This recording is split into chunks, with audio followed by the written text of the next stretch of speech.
Oke, bertemu kembali dengan saya bersama channel Sang Inovator. Pada saat ini saya akan melanjutkan materi tentang perpajakan. Kemarin sudah kita bahas tentang pengertian, asas, manfaat, pajak, dan sebagainya. Saat ini saya akan membahas tentang bagaimana menghitung PPh, PPB, PPN, PPNBM, dan sebagainya.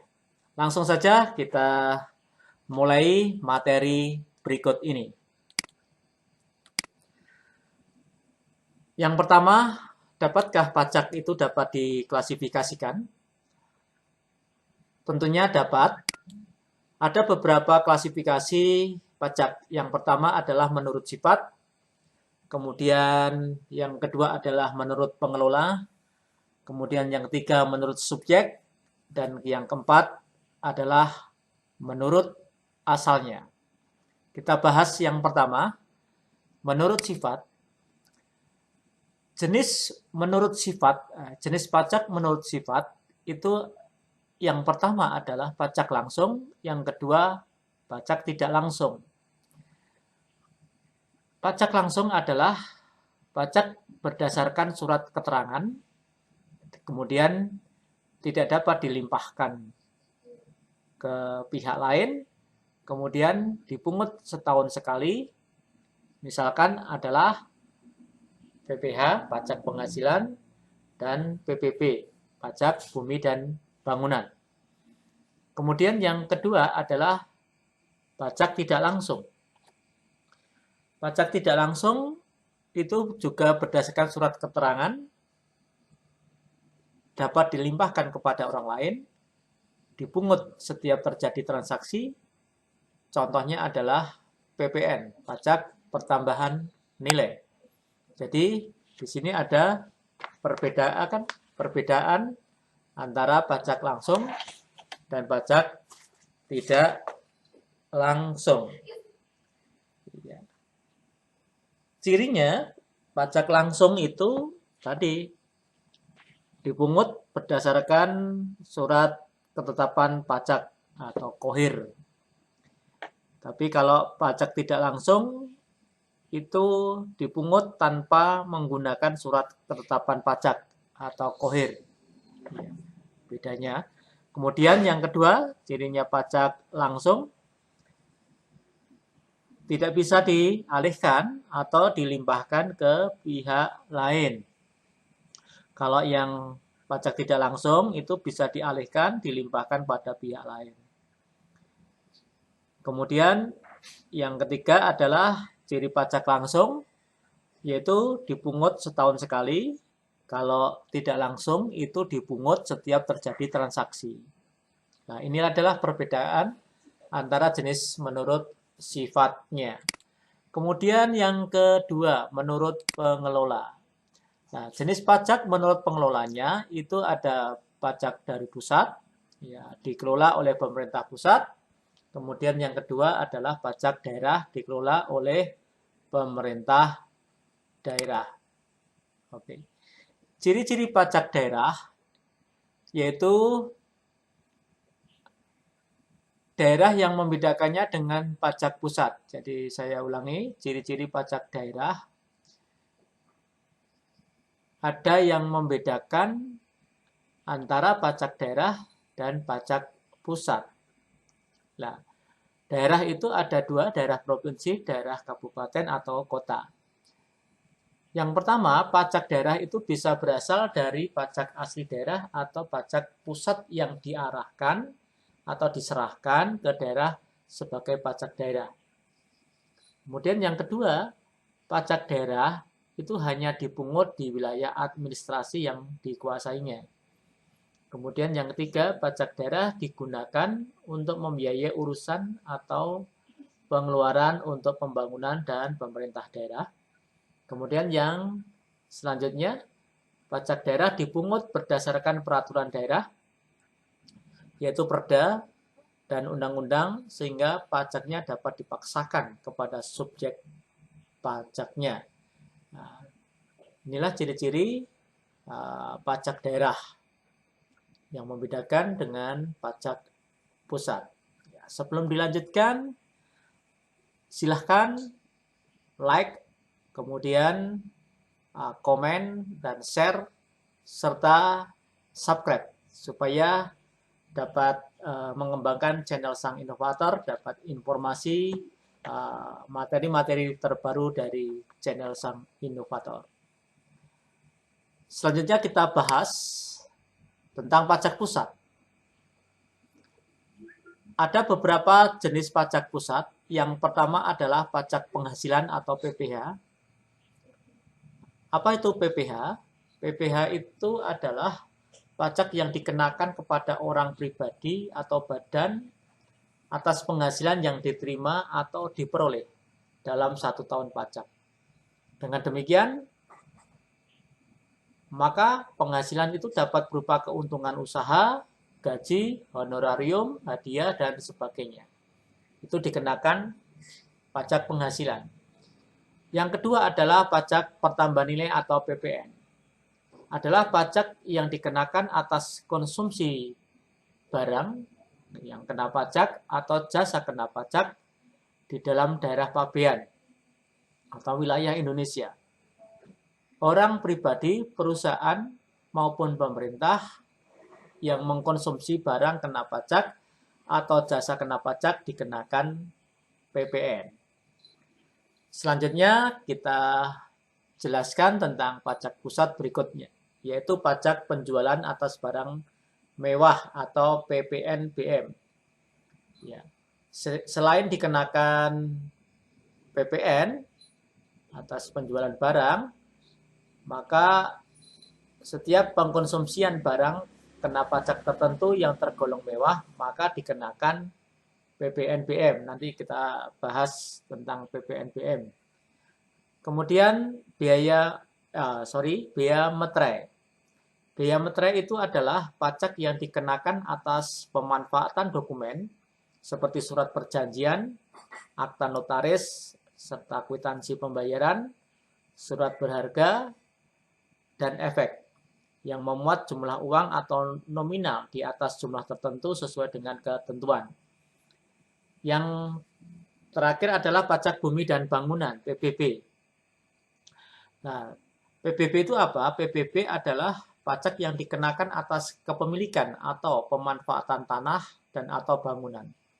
PBB merupakan pajak pusat, namun demikian hampir seluruh realisasi penerimaan PBB diserahkan kepada pemerintah daerah, baik provinsi maupun kabupaten atau kota.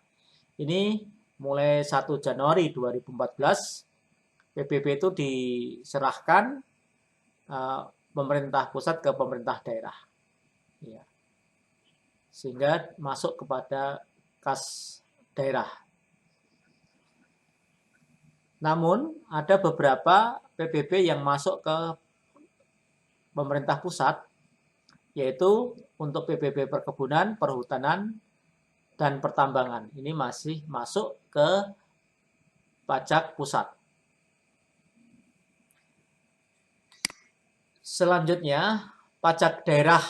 Nah, tadi ada pajak daerah itu provinsi, ada pajak daerah kabupaten kota.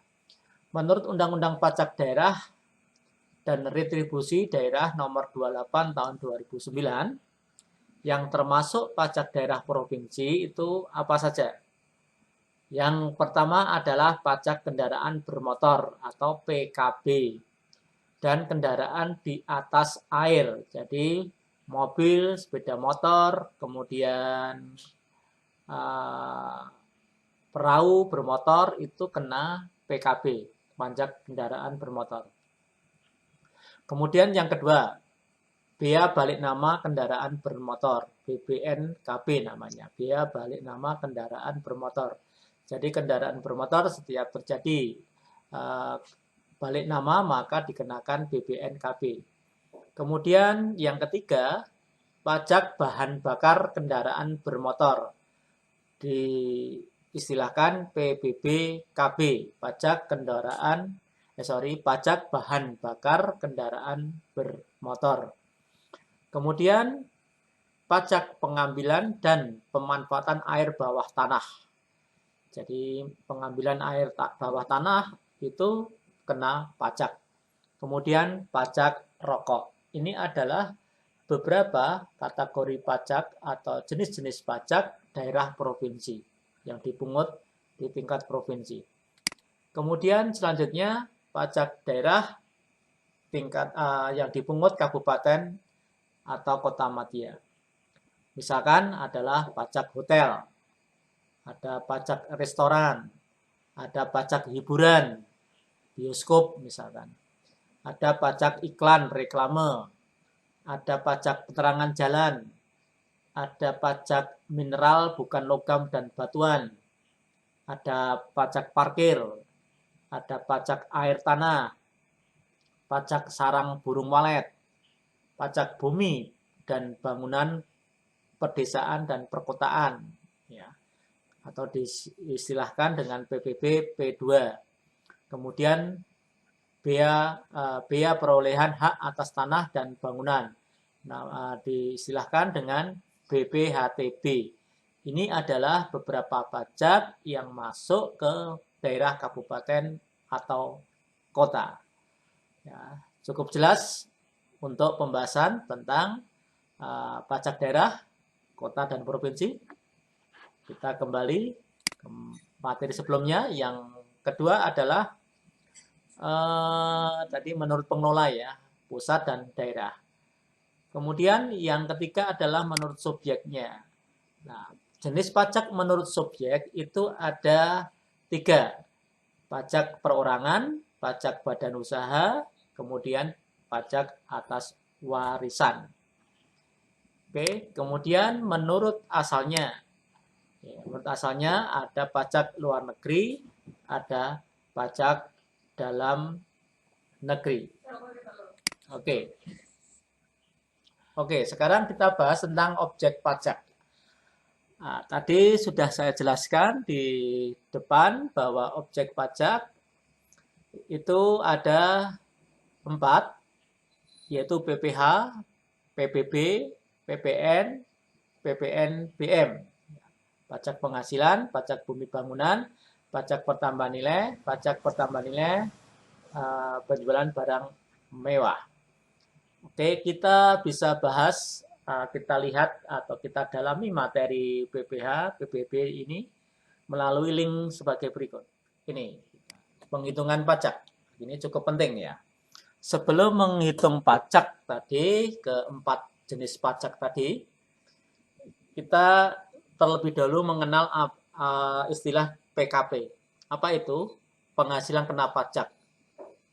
Adalah penghasilan yang dijadikan dasar untuk menghitung pajak penghasilan atau PPH.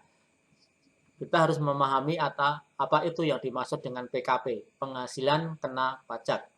Ya. Di sini ada tabel yang perlu kita perhatikan. Tabel bagi wajib pajak yang memiliki NPWP, bagi wajib pajak tidak memiliki NPWP itu ada perbedaan prosentase tarif pajaknya.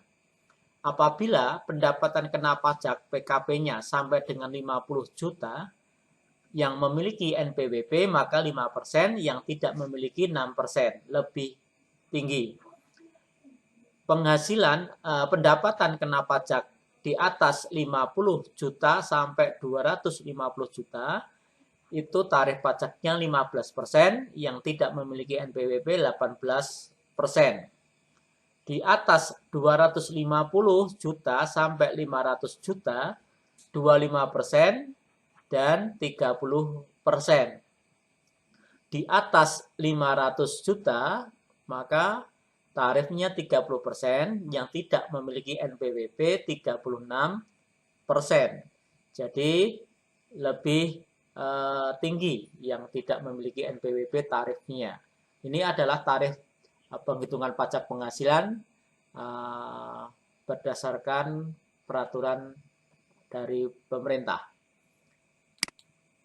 Kemudian ada yang kedua, kita harus memahami istilah PTKP. Apa itu PTKP? Penghasilan tidak kena pajak adalah pengurangan penghasilan neto yang didasarkan oleh Undang-Undang Nomor 36 Tahun 2008. Ini ada tabel yang harus kita perhatikan. Antara tahun 2012 dan tahun 2015 itu ada perbedaan tentang PTKP. Yang pertama adalah WPOP, wajib pajak orang pribadi.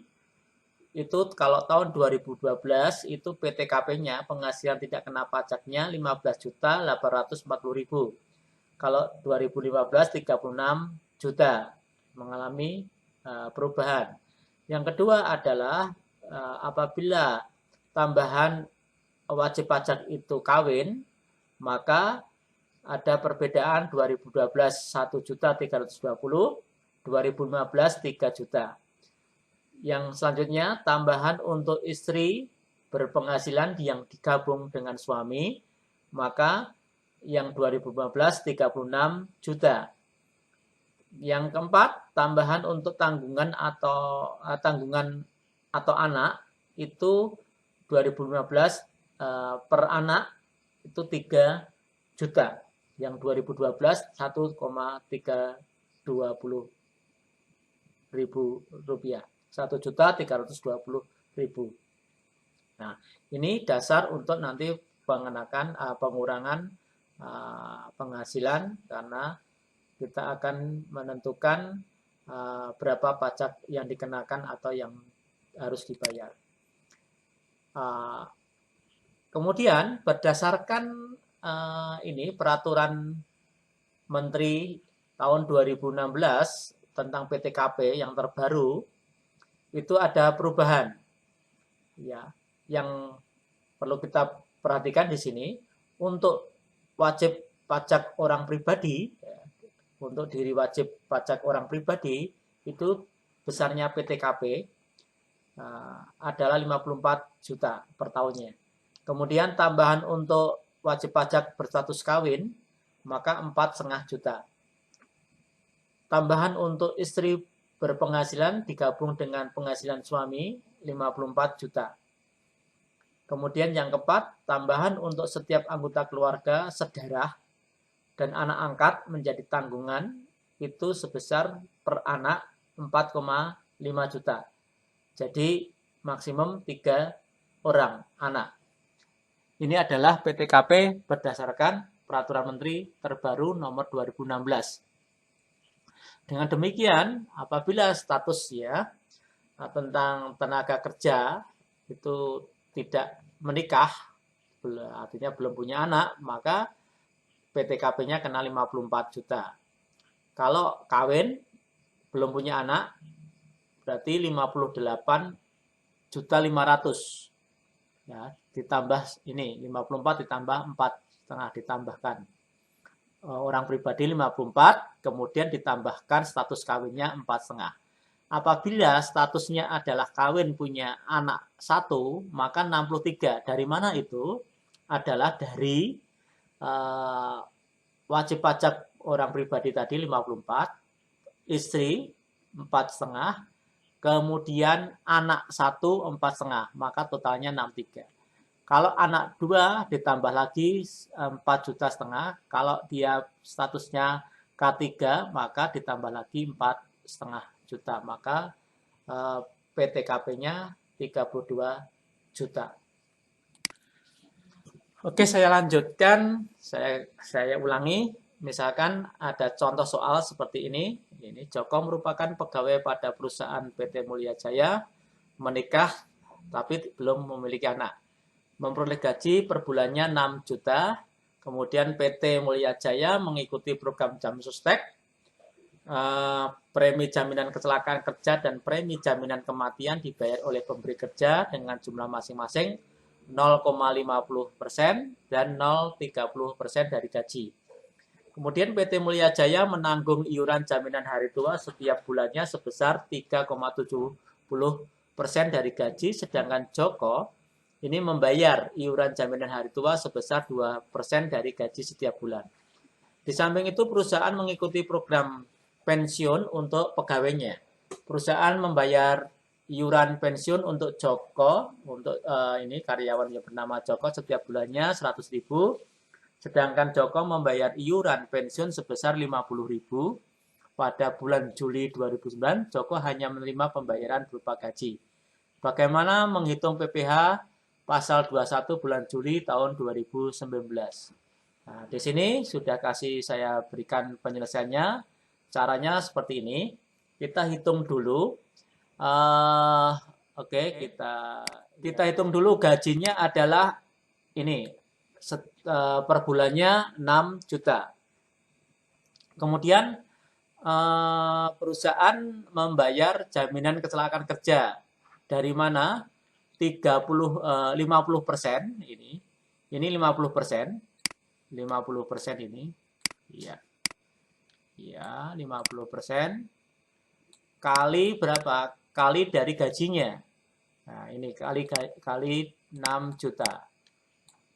50%, 0,50%. 0,50%. Jadi ketemunya Rp30.000.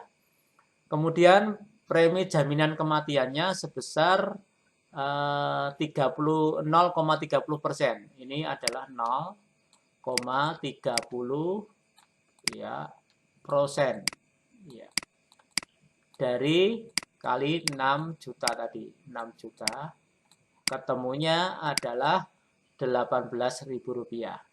Nah, ini dijumlahkan menjadi Rp6.048.000. Ini disebut dengan penghasilan bruto. Ya, penghasilan bruto. Selanjutnya, dari penghasilan bruto tadi, bruto itu kotor, penghasilan kotor, setiap bulannya ketemunya Rp6.048.000. Ada pengurangan. Yang pertama adalah pengurangan biaya jabatan. Pengurangan biaya jabatan. Biaya jabatan itu biaya pemeliharaan penghasilan. Ini setiap karyawan tetap tanpa memandang jabatan, entah itu staf atau direktur atau manajer, maka dikenakan biaya jabatan, dikurangi biaya jabatan sebesar 5% dari gaji kotornya. Maka ketentuannya adalah 5% dari kotor ini. Maka dihasilkan Rp302.400.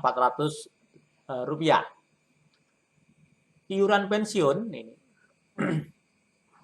karena mengikuti ini jaminan hari tua, uang pensiun sebesar Rp50.000.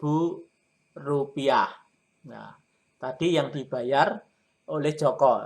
Joko membayar iuran pensiun Rp50.000. Kemudian juga Joko membayar iuran jaminan hari tua sebesar berapa hari tua tadi? Hari tua sebesar 20% dari gaji setiap bulannya. Ini berarti 2%, ya, 2% kali berapa? 6 juta, ketemunya 120.000. Ini dijumlahkan keseluruhannya ini pengurangan ini, ketemunya adalah Rp472.400. Sehingga akan diketahui penghasilan neto sebulan, yaitu sebesar penghasilan bruto dikurangi pengurangan 472.400, maka ketemu sebesar Rp5.575.600. Ini adalah penghasilan bersih sebulan. Nah, sekarang kita lanjutkan. Kita akan mencari penghasilan neto setahunnya. Maka adalah 5.575.600 dikalikan 12. Maka akan ketemu ini adalah Rp66.907.200. Ini adalah penghasilan setahunnya. Dikalikan 12 berarti. Nah, sekarang kita menghitung PTKP-nya. Penghasilan tidak kena pajaknya. Oke, dengan membaca soal tadi, kondisi soal, Joko itu wajib pajak itu sendiri, maka berdasarkan ketentuan tadi PTKP, dia akan mendapatkan sebesar pengurangan 54 juta. 54 juta. Kemudian dia statusnya adalah kawin tapi belum punya anak. Setiap istri mendapatkan juga pengurangan 4,5 juta. Ini dijumlah, maka akan ketemu PTKP-nya Rp58.500.000. Nah, selanjutnya total PTKP ini akan mengurangi dari penghasilan neto setahun Rp66.907.200 dikurangi PTKP-nya Rp58.500, maka penghasilan kena pajaknya PKP-nya sebesar Rp8.407.200. Saya ulangi, penghasilan kena pajaknya Rp8.407.200. Nah, ini dibulatkan 8.407. Kemudian berapa pajak yang harus dibayar atau pajak terutangnya? PPh terutangnya adalah 5% kali Rp8.407.000. Nah, mengapa 5%? Tadi sudah dibahas sampai dengan 50 juta kan 5% tarifnya. Ini adalah PKP-nya hanya 8.407, maka 5% kali 847 ketemunya Rp420.350. Nah, kalau ditanyakan bagaimana menghitung PPh setengah tahun, ya tinggal saja ini PPh terutang setahun ini setahun dibagi 12 bulan, nah, dibagi 12, maka ketemu sebesar 35.029,16 dibulatkan menjadi Rp35.030.000. Ya, dikalikan 6 saja akan ketemu yang namanya penghasilan di bulan Juli. Oke. Ini adalah penghasilan PPh terutang di bulan Juli 2019. Ini setahunnya seperti ini. Nanti kalau diminta menghitung PPh terutang setahun adalah sebesar ini. Berarti tinggal dibagi per 12 ketemu per bulannya. Oke, sudah jelas ya anak-anak bagaimana menghitung pajak penghasilan. Nah, seperti ini. Kita lanjutkan. Oke, sekarang yang kedua adalah menghitung pajak bumi dan bangunan. Tadi sudah saya jelaskan di atas tentang apa itu PBB. Nah, untuk menghitung PBB, kita harus memahami dulu dasar pengenaan PBB. Jadi besarnya nilai PBB itu didasarkan dari NJOP namanya. Ini NJOP. Apa itu NJOP? Adalah nilai jual objek pajak atas tanah atau bangunan. NJOP itu ditentukan berdasarkan peraturan dari Kementerian Keuangan, di mana NJOP setiap daerah itu berbeda-beda. Mengapa? Karena tergantung faktor-faktor yang mempengaruhi. Ya, sebagaimana nilai tanah bangunan pada umumnya. Jadi antara daerah satu dengan daerah yang lain itu NJOP-nya berbeda-beda. Bagaimana rumus menghitung PBB? Untuk menghitung tarif atau menghitung pajak PBB itu tarifnya adalah 0,5% dikali nilai jual kena pajak NJKP-nya. Ya. Nah, sekarang untuk menghitung NJKP-nya bagaimana? NJKP-nya adalah 40% dikalikan nilai jual objek pajak atau NJOP dikurangi NJOP-TKP, nilai jual objek pajak tidak kena pajak. Oke, saya ulangi rumus NJKP-nya, nilai jual kena pajak adalah 40%-nya kali nilai jual objek pajak dikurangi NJOP-TKP. Atau dengan kata lain, nilai PBB itu adalah 0,5% kali 40% kali NJKP-nya. Ya. Ini ketentuannya.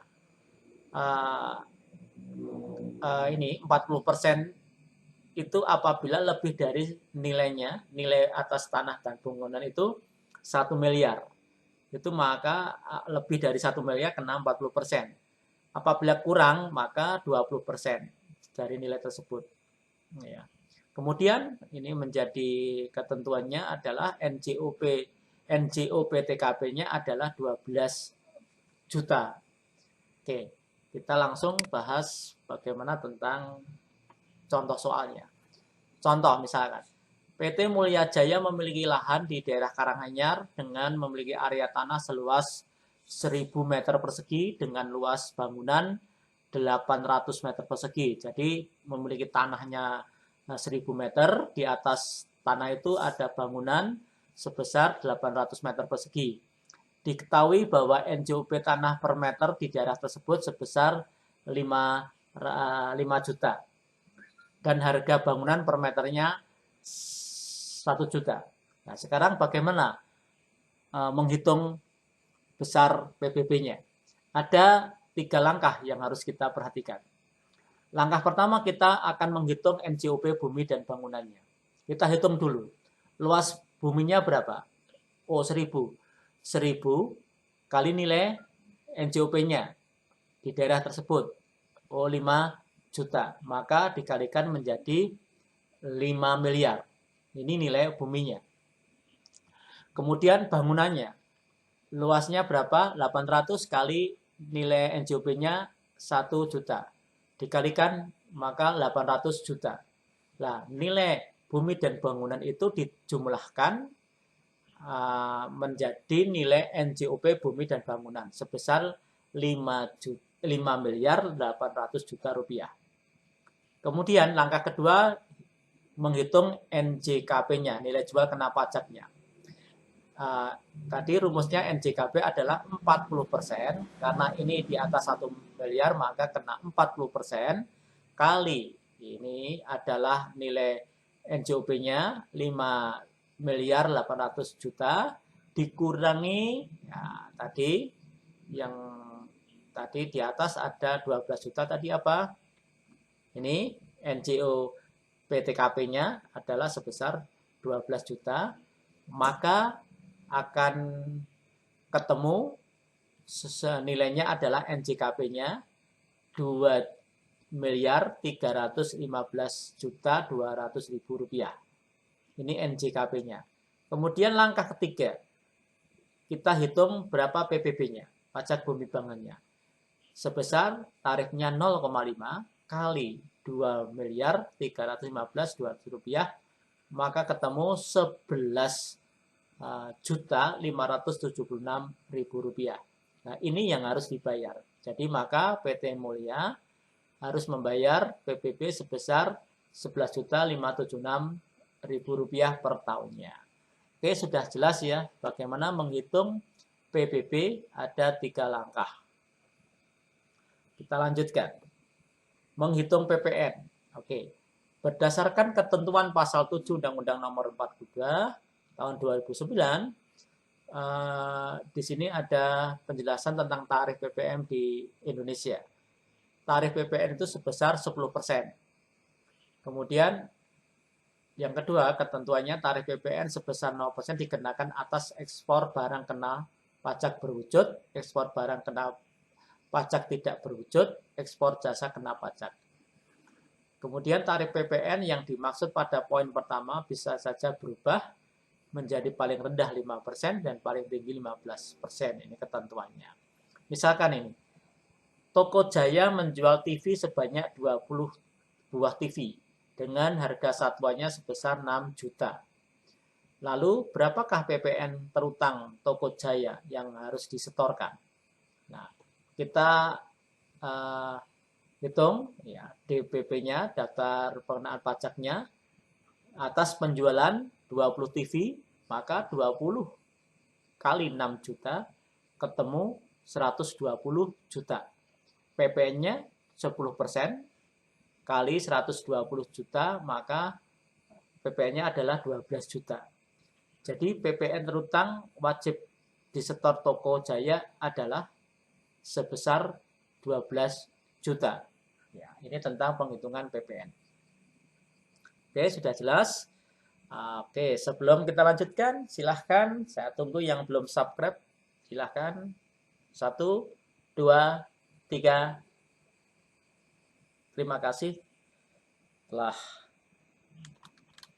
mensubscribe channel Sang Inovator. Kita lanjutkan pembahasan tentang menghitung PPN BM. Pajak barang mewah. Ya. Untuk PPN BM ini tarif diklasifikasikan ke dalam beberapa kategori, yaitu ada 10%, 20%, 25%, 35%, sampai tadi ada 125% dan sebagainya. Oke. Ya, ini saja jelaskan tentang rumusnya. Bagaimana menghitung rumus PPN? Tarif PPN ya, dikalikan harga barang dikurangi PPN BM. Ya, ini rumusnya tentang PPN BM. Kita lanjutkan. Contohnya misalkan, Pak Rudi merupakan seorang pengusaha di bidang produksi film. Pada suatu saat beliau membeli sebuah mobil sport mewah dengan harga 900 juta. Berdasarkan DPP, dan terkena pajak, mobil tersebut terkena tarif PPN BM sebesar 40%. Lalu berapa nilai uang yang harus dibayarkan Bapak Rudi untuk membawa masuk mobil ke Indonesia? Ini kita hitung dulu PPN-nya berapa. Tarif PPN dikalikan harga barang dikurangi PPN BM. Tarifnya 10%, ya PPN-nya. Kemudian harga barangnya 900 juta. Dikurangi PPN BM-nya dari mana? Harga barang dikalikan 40%. Tarif PPN sebesar 40%. Maka PPN adalah 10% kali 900 juta dikurangi 360 juta. Ini dari mana? 900 dikalikan 40%-nya. Kemudian PPN 10% dikalikan 540 juta. Ketemunya 54 juta. Ya. Berarti total harga mobil yang harus dibayarkan Pak Rudi, maka harga mobilnya 900 juta. Kemudian PPN-nya 54 juta rupiah. PPN BM-nya 360 juta rupiah. Maka harga mobil itu masuk ke Indonesia sebesar 1.340 juta rupiah. Oke. Contoh yang kedua. Kita lanjutkan contoh kedua. PT Mulya Jaya merupakan sebuah perusahaan yang memproduksi berbagai macam barang elektronik mewah seperti AC, lemari pendingin, barang produksi ya. Termasuk tarif besarnya 20% misalkan. Pada bulan Desember tahun lalu, PT Mulya menjual lemari pendingin ke toko Abadi sebanyak 30 unit dengan harga jual per barangnya 6 juta. Berapakah nilai PPN dan PPBM yang harus dipungut? Dibayarkan PT Mulya Jaya ke pemerintah. Nah, kita hitung di sini, oke. PPN-nya adalah tarif, tadi rumusnya tarif PPN kali harga barang dikurangi PPN BM. Tarifnya 10%, harga barangnya dijumlahkan 30 unit. Ini barang kali per A-nya 6 juta. Ketemunya 180 juta. Kemudian PPN BM-nya adalah harga barangnya dikalikan 20%-nya tarif PPN-nya. Maka ketemunya adalah 180 dikurangi PPBN-nya 36 juta. PPN-nya adalah 10% kali ini, 14.400.000 rupiah. Artinya total pajak yang harus dibayar ke PT Mulya adalah sebesar 14.400.000 rupiah. Oke, demikian anak-anak kita sudah membahas bagaimana menghitung PPH, menghitung PPB, menghitung PPN, menghitung PPN BM. Semoga kita bisa mempelajari dengan baik, sering berlatih, mencoba latihan-latihan soal yang lain, dicari berbagai sumber buku ataupun di internet, banyak sekali contoh-contohnya. Selamat belajar, bisa ketemu lagi dengan channel Sang Inovator di lain waktu. Sukses untuk kita semua.